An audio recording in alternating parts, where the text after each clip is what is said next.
सही इलाज नहीं मिल पाता। इन कठिन परिस्थितियों से आपको हमारी सरकार ने बाहर निकालने के लिए दिन रात काम किया है। हम चाहते हैं कि मुसीबतों से आप बाहर निकले और बहुतेक मात्रा में हम आज उसको कर पाए।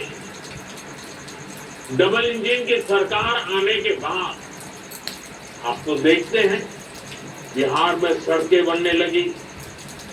हम आज भी बिहार में कनेक्टिविटी को बेहतर बनाने में जुटे हुए हैं। इससे बिहार की महिलाओं को बहुत सुविधा होनी शुरू हुई है। माता बहनों, इन दिनों बिहार में एक प्रदर्शनी लग रही है और जो 30 साल से छोटी उम्र की माताएं बहनें हैं ना, मैं उनसे जरूर कहूंगा ये प्रदर्शनी आप जरूर देखें। मुझे जो बताया गया है कि इस प्रदर्शनी में पुराने अखबारों की सुर्खियां दिखाई जा रही हैं। हम जब उन्हें पढ़ते हैं और 30 साल के छोटी उम्र के लोगों को तो पता ही नहीं होगा कि कितने बुरे हाल है। और बूढ़े लोग, बुजुर्ग लोग भी पढ़ेंगे तो उनको भी लगेगा, उनको याद आता है कि आरजेडी के राज में बिहार में किस तरह का खौफ था। कोई घर सुरक्षित नहीं था। नक्सली हिंसा का आतंक बेलगाम था और इसका दर्द भी सबसे ज्यादा महिलाओं को सहना पड़ता था।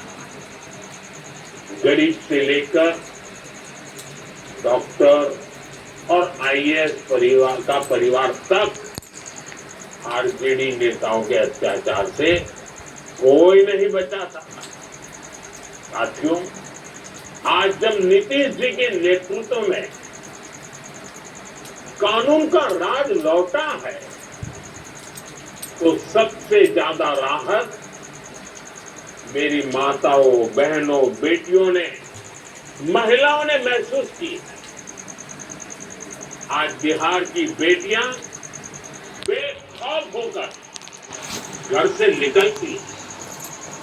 अभी मैं 4 बहनों को सुन रहा था, जिस प्रकार से बहन रंजीता जी ने, बहन गीता जी ने, नूरजहान बानू ने और हमारी पुतुल देवी जी ने जिस प्रकार से आत्मविश्वास से बातें बताई, ये नीतीश जी की सरकार के पहले तो संभव ही नहीं था। उन्हें देर रात में भी कहीं काम करने की सहूलियत संभव ही नहीं थी। मैं जब भी बिहार आता हूं तो महिला पुलिस कर्मियों की इतनी बड़ी संख्या में तैनाती देकर मन को बहुत संतोष होता है। इसलिए आज हम सबको मिलकर ये प्रण भी करना है कि बिहार को फिर कभी,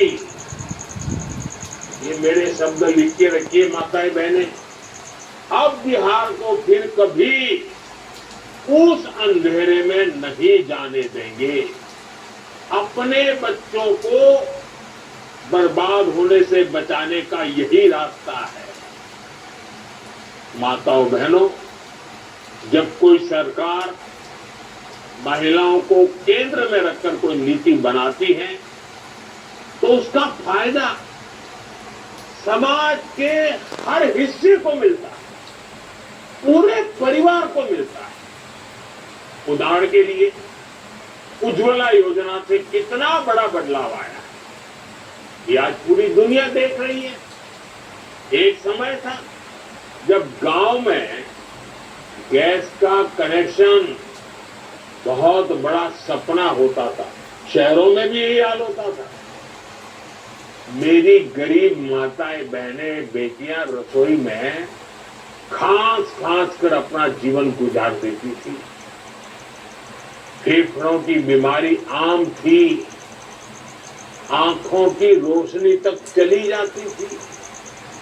और कुछ विद्वान लोग तो कहते हैं कि चूल्हे के धुएं में जो माताएं बहनें रहती है ना लंबे समय तक, तो एक दिन में वो 400 सिगरेट जितना धुआं उनके शरीर में ले जाती है। अब बताइए, कैंसर नहीं होगा तो क्या होगा?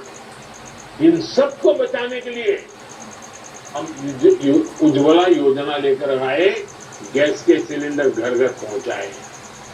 बिहार में हमारी बहनों का जीवन जलावन ढोने में ही बीत जाता था, और उस पर भी मुश्किलें कम थोड़ी थी।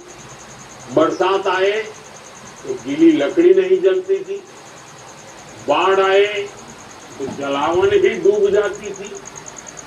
कितनी बार घर के बच्चे भूखे सो जाते थे या फिर भूजा खाकर रात काटते थे। साथियों, ये दर्द किसी किताब में नहीं लिखा, ये दर्द बिहार की हमारी बहनों ने जिया है।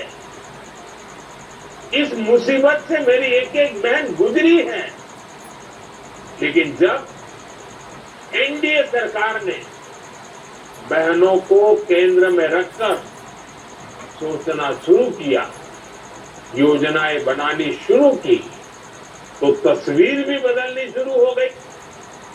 एक साथ करोड़ों घरों में गैस कनेक्शन पहुंचा। आज करोड़ों बहनें चैन से चूल्हे पर खाना बना रही हैं। उन्हें कुएं से मुक्ति मिली है, फेफड़ों और आंखों की बीमारी से राहत मिली है। अब घर में बच्चों को हर दिन गरम खाना मिलना शुरू हुआ है। उज्ज्वला के गैस कनेक्शन ने बिहार की रसोई को ही नहीं, महिलाओं की जिंदगी को भी उज्ज्वल बना दिया। माताओं बहनों, आपकी हर परेशानी को दूर करना ये हमारा दायित्व है।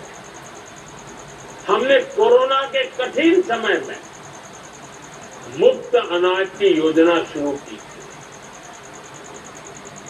क्योंकि मेरा एक लक्ष्य था, कोई बच्चा रात को भूखा नहीं सोना चाहिए। लेकिन इस योजना ने आपकी इतनी मदद की कि हमने इसे जारी रखने का फैसला किया। आज भी पीएम गरीब कल्याण योजना चल रही है, और इस योजना की वजह से बिहार के 8.5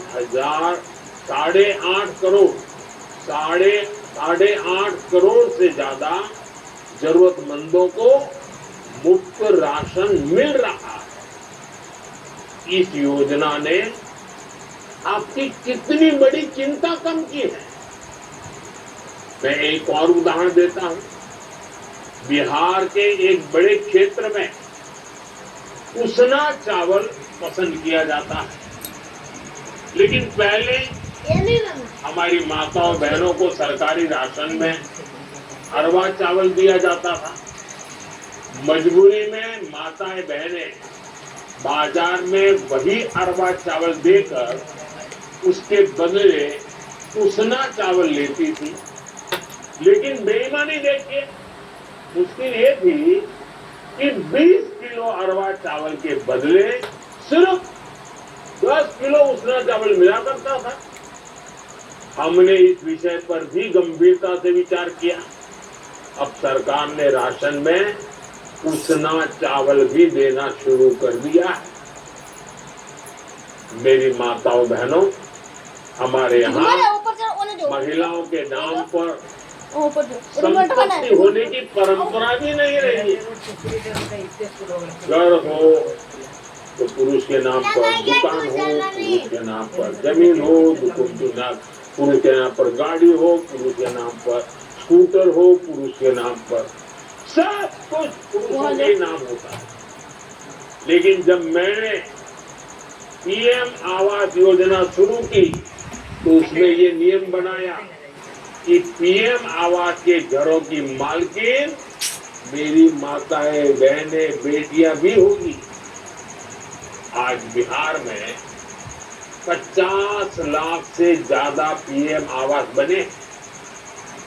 उसमें से ज्यादातर में महिलाओं का भी नाम है। आप अपने घर की असली मालकिन है। साथियों, हम सब जानते हैं कि जब किसी बहन का स्वास्थ्य बिगड़ता है तो उसका असर पूरे परिवार पर पड़ता है। एक समय था जब महिलाएं बीमारी सहती रहती,